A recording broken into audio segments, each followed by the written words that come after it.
اللهم صلی علی محمد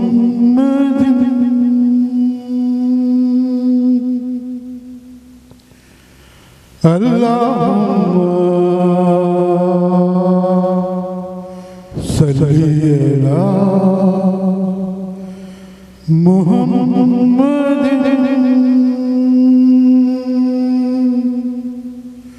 وعلی آلہ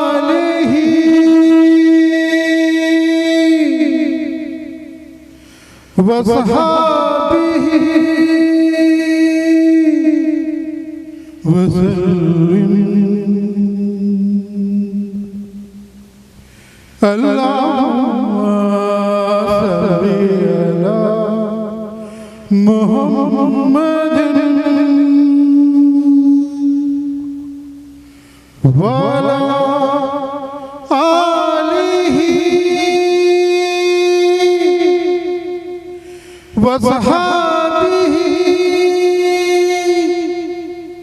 وسلم.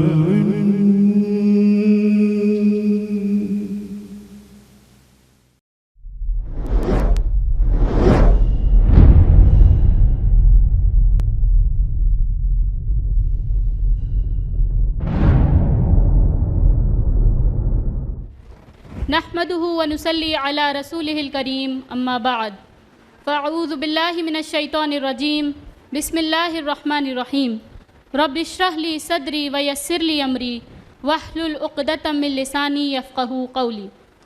قابل احترام معزز سامعات، میں آپ کی میزبان آج کے اس سیمینار میں آپ سبھی کا خیر مقدم کرتی ہوں.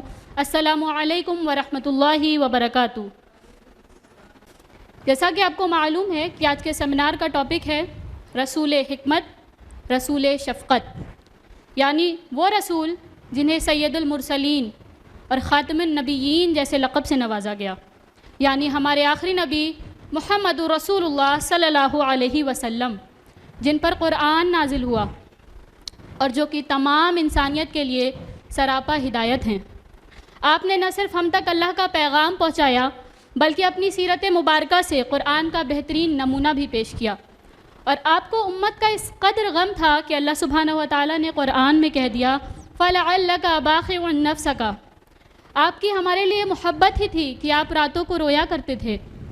انشاءاللہ آج ہم جانیں گے کہ ہمارے نبی کی شفقت کا عالم کیا تھا اور وہ اخلاق کے کس اونچے مقام پر فائز تھے، اور اسی نہج پر آنے والی نسلوں کو تیار کریں، جس کے لیے ہمیں اپنے نبی کی سیرت کے ہر پہلو کا احاطہ کرنا ہوگا، بالخصوص حکمت کے پہلو کا، کیونکہ ہمارے نبی کا ہر عمل پر حکمت تھا. اور سیرت کے اسی ایسپیکٹ پر بیسڈ ہوگی ہماری نیکسٹ اسپیکر، یعنی ہماری جماعت کی امیرہ مسز اسما شمس کی talk. Mrs Shams I R O ladies wing کی پریزیڈنٹ ہونے کے ساتھ تقویٰ اسلامک اسکول کی پرنسپل بھی ہیں. After completing Hare graduation she has perceived masters in education. Recently, she has completed her master's in Arabic. Now, she has been aspiring to pursue PhD so that she may explore deeply the real essence of the Quran. اور جتنے بھی ladies programme conduct کرائے جاتے ہیں وہ میم ہی کی زیر نگرانی تیار کرائے جاتے ہیں. تو اب میں آپ کا زیادہ وقت نہ لیتے ہوئے میم سے ریکویسٹ کرتی ہوں کہ وہ اسٹیج پر آئیں اور اپنی ٹاک سے ہمیں انلائٹن کریں.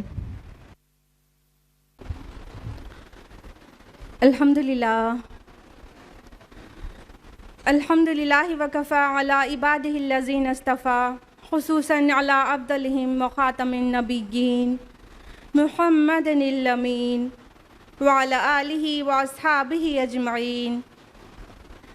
اما بعد واعوذ باللہ من الشیطان الرجیم بسم اللہ الرحمن الرحیم. کما ارسلنا فیکم رسولا منکم یتلو علیکم آیاتنا ویزکیکم ویعلمکم الکتاب والحکمہ ویعلمکم ما لم تکونوا تعلمون. بسم اللہ الرحمن الرحیم. رب اشرح لی صدری ویسر لی امری واحلل عقدۃ من لسانی یفقہوا قولی. میری عزیز سامعات، آپ سبھی کا تہہ دل سے خیر مقدم ہے. السلام علیکم ورحمۃ اللہ وبرکاتہ. جیسا کہ بخوبی آپ کے علم میں آ چکا کہ آج کے اس سیمینار کا موضوع ہے رسول حکمت، رسول شفقت، اور ابھی آپ نے سسٹر طیبہ سے رسول شفقت موضوع پر ان کی گفتگو سماعت فرمائی، اور اب میری گفتگو کا موضوع ہوگا رسول حکمت۔ سب سے پہلے موضوع میں آئے لفظ حکمت کا معنی جان لیتے ہیں۔ عربی زبان کا یہ لفظ حکمت، اس کا قریب المعنی لفظ انگریزی زبان میں ہے وزڈم۔ جی ہاں، قریب المعنی ہے، ایگزیکٹ میننگ نہیں ہے۔ یہ عربی زبان کے 3 لیٹرڈ روٹ سے آیا ہے، ہا، کاف، میم، جسے حکمت بھی ہے، حکم بھی ہے، حاکم بھی ہے، حکم بھی ہے۔ یہ سارے الفاظ اسی روٹ کے ہیں۔ اور حکمت لفظ یوں تو معروف ہے سب کے نزدیک، لیکن اس کا مکمل معنی اور مفہوم سب کے نزدیک اتنا بھی معروف نہیں۔ لہٰذا میرا ارادہ ہے کہ آپ کو مولانا حمید الدین فراہی رحمہ اللہ کی قلم سے حکمت کا جو معنی دیا گیا مفردات القرآن میں وہ بتا دوں۔ تو مولانا حمید الدین فراہی صاحب لکھتے ہیں حکمت کا معنی کچھ اس طرح: حکمت تعبیر ہے اس قوت اور صلاحیت کی جس کے مطابق انسان اپنی معاملات کا فیصلہ حق کے اوپر کرتا ہے۔ لہٰذا حکمت ایکچولی لفظ حکمت ہماری جو قوت اور صلاحیت ہوتی ہے فیصلہ کرنے کی، اس کی ثمرات میں سے ہے۔ اسی طرح حکمت لفظ کے ثمرات میں سے اخلاق کی پاکیزگی اور کردار کی بلندی بھی ہے۔ اہل عرب حکمت لفظ ہر اس جگہ پر استعمال کرتے تھے جہاں پر عقل اور رائے کی پختگی کے ساتھ ساتھ اخلاق اور شرافت بھی مذکور ہو۔ لہٰذا حکیم اس شخص کو کہتے ہیں جو انسان نہ صرف قوت فیصلہ کی صلاحیت رکھتا ہو بلکہ پاکیزگی اخلاق بھی رکھتا ہو۔ اور حکمت اس چیز کا نام ہے کہ جو بات عقل اور دل کے نزدیک بالکل واضح ہو اس کو حکمت سے تعبیر کرتے ہیں۔ یعنی ہمیں پھر سے شارٹ میں بولنا پڑے گا کہ حکمت صرف عقل سے تعلق نہیں رکھتی بلکہ دل یا اخلاق سے بھی اس کا تعلق ہے۔ اگر اور سمپل کر کے بتانا چاہیں تو کہنا ہوگا کہ what to do, why to do, on whom to be done, and where to do, to comprehend all these things along with all moral values is called حکمہ۔ کب، کیا، کیسے اور کس پر کرنا ہے اس کو سمجھنا اور اخلاق کے ساتھ اس کو کرنا، یہ حکمت کہلاتا ہے۔ تو حکمت اتنی قیمتی چیز ہے کہ قرآن حکیم میں اللہ سبحانہ و تعالیٰ نے جہاں کہیں اس لفظ کو مینشن کیا ہے محسوس ایسا ہوتا ہے کہ اسے بہت بڑا سرمایہ، بہت بڑی دولت اور بہت بڑی بلیسنگ کی طرح مینشن کیا۔ جہاں کہیں بھی آپ نے بہت جگہوں پر پڑھا ہوگا، جیسے حضرت لقمان کو حکمت دی گئی تو کتنی شان سے اس کا بیان کیا گیا، اور سب سے اہم آیت لفظ حکمت کے اوپر ہے قرآن حکیم کی سورہ بقرہ سورہ نمبر 2 آیت نمبر 269۔ یؤتی الحکمت من یشاء، وہ جس کو چاہتا ہے حکمت عطا کرتا ہے۔ ومن یؤت الحکمت فقد اوتی خیرا کثیرا، اور جو حکمت دیا گیا وہ خیر کثیر دیا گیا۔ سبحان اللہ۔ اللہ تعالیٰ فرماتے ہیں جس کو حکمت دے دیا گیا نا، گویا اسے خیر کثیر دیا گیا، بہت بڑی بلیسنگز سب اسے مل گئی جس کو حکمت مل گئی۔ تو جب حکمت اتنی بڑی قیمتی چیز ہے تو ظاہر ہے اللہ رب العالمین نے اس کو سب سے زیادہ اپنے نبیوں اپنے رسولوں کو دیا ہوگا۔ آدم سے لے کے محمد رسول اللہ صلی اللہ علیہ وسلم تک ہر نبی حکمت میں سے بہت بہت دیے گئے، اور جب بات ہمارے نبی کریم رسول امین رسول حکیم کی ہو تو کیا ہی بات ہے کہ ہمارے رسول اللہ صلی اللہ علیہ وسلم ایک نبی حکیم تھے، اور نہ صرف آپ حکمت دیے گئے بلکہ آپ کی بعثت کے مقاصد میں سے ایک اہم مقصد تھا تعلیم حکمت۔ قرآن مجید میں no less than 4 different places پر اللہ تعالیٰ نے اس بات کو منشن کیا ہے، جیسا کہ سورہ بقرہ سورہ نمبر 2 آیت نمبر 151 میں فرمایا یتلو علیکم آیاتنا ویزکیکم ویعلمکم الکتاب والحکمہ، وہ تم پر ہماری آیات کی تلاوت کرتا ہے، تمہارا تزکیہ کرتا ہے، تمہیں کتاب اور حکمت کی تعلیم دیتا ہے۔ نبی صلی اللہ علیہ وسلم کی بعثت کے جو مقاصد ہیں ان میں سے ایک مقصد بتایا جا رہا ہے تعلیم حکمت، اور یہ اوصاف جو ہمارے نبی کے ہیں وہ اصل میں ابراہیم علیہ السلام کی دعا کا جواب ہے۔ اللہ تعالیٰ نے جو نبی کریم صلی اللہ علیہ وسلم کو ان اوصاف سے نوازا وہ ابراہیم علیہ السلام کی دعا کا جواب ہے، جو کہ چند آیات پہلے مذکور ہے سورہ بقرہ سورہ نمبر 2 آیت نمبر 129 میں۔ یہی آیت یتلو علیکم آیاتنا وہ دعائیہ فارم میں ہے کہ ان میں سے ایک رسول ہو جو آپ کی آیات ان پر تلاوت کرے، ان کا تزکیہ کرے اور ان کو کتاب اور حکمت کی تعلیم دے۔ اس کے علاوہ 2 اور مقامات جو قرآن حکیم میں ہیں جہاں یہ آیت ریپیٹ ہوئی ہے وہ ہے سورہ آل عمران سورہ نمبر 3 آیت نمبر 164 اور سورہ جمعہ سورہ نمبر 62 آیت نمبر 2۔ یہ 4 جگہوں پر اللہ تعالیٰ نے رسول اللہ صلی اللہ علیہ وسلم کے بعثت کے 4 مقاصد بیان کیے ہیں، جن میں سے ایک مقصد ہے تعلیم حکمت، حکمت سکھانا، حکمت کی تعلیم دینا، امت کو، پوری کی پوری امت کو حکمت کی تعلیم دینا۔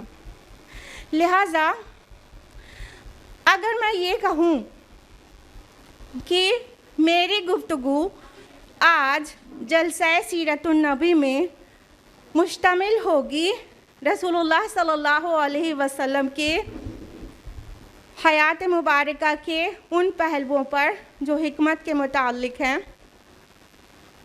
تو نہایت احمقانہ بات ہوگی، کیونکہ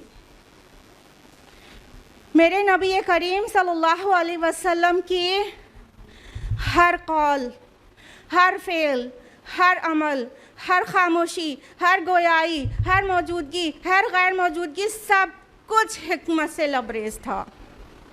آپ کے زندگی کا کوئی پہلو ہی باقی نہیں ہے جس کے اندر بہت ساری حکمتیں نہ ہوں۔ لہٰذا یہ کہنا زیادہ مناسب ہوگا کہ آج ہم آپ کے سامنے نبی حکیم صلی اللہ علیہ وسلم کی حکمت بھری زندگی کے کچھ جھلکیوں میں سے کچھ جھلکیاں آپ کے سامنے پیش کریں گے۔ ظاہر بات ہے اتنی مختصر گفتگو میں ساری حکمت کی جھلکیاں تک بھی نہیں دکھا سکتے، جھلکیوں کی ایک جھلک آپ کے سامنے پیش کرنے جا رہے ہیں۔ اس سے پہلے کہ باقاعدہ موضوع پر آ جائیں، آپ سے میری ایک ہمبل ریکویسٹ ہے کہ اللہ واسطے جس طرح جلسہ سیرت النبی میں شامل ہونا صرف باعث برکت ہوتا ہے اس لیے چیزیں سنتے ہیں، اس طرح سننے کے بجائے سیکھنے اور عمل کرنے کے لیے سنتے چلیے گا کہ کیا ایسے مواقع پر ہم اس حکمت کا مظاہرہ کرتے ہیں، اور اگر نہیں تو اب یہ شامل کر لیں۔ کریں گے؟ کہ میرے کہنے کا مطلب ہے برکت کی غرض سے نہیں، عمل کی غرض سے سنیے گا۔ کریں گے انشاءاللہ؟ So charity begins at home. So let's start with the home of Prophet صلی اللہ علیہ وسلم۔ دیکھتے ہیں کہ خان کی زندگی میں آپ کی کیا حکمتیں تھیں۔ ایک حدیث ہے انس بن مالک رضی اللہ عنہ کی،